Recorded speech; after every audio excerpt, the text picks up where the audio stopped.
Pelakuan pembatasan kegiatan masyarakat PPKM masih dilanjutkan oleh pemerintah, namun tidak ada lagi kabupaten kota yang berada di level 4 untuk Jawa Bali, sehingga semuanya berada pada level 3 dan 2. Dalam evaluasi mingguan PPKM, Menteri Koordinator Bidang Kemaritiman dan Investasi Luhut Binsar Panjaitan menyampaikan capaian ini harus disyukuri, namun Presiden Jokowi mengingatkan semuanya agar tetap waspada dan hati-hati. Banyak negara mengalami pola kasus terkonfirmasinya turun, kemudian naik lagi dengan cepat. Hal ini harus diwaspadai. Pemerintah pun memutuskan PPKM dilanjutkan selama 2 minggu.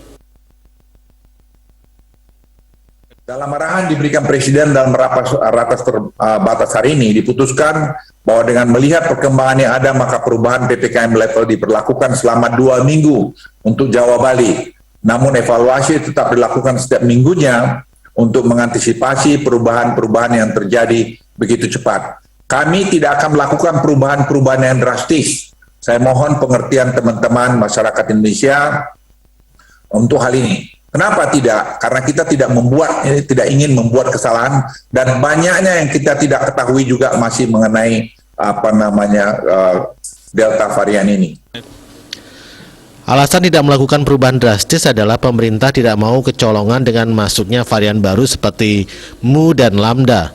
Pemerintah akan membatasi pintu masuk perjalanan internasional ke Indonesia dan memperketat proses karantina bagi WNA dan WNI yang datang dari luar negeri.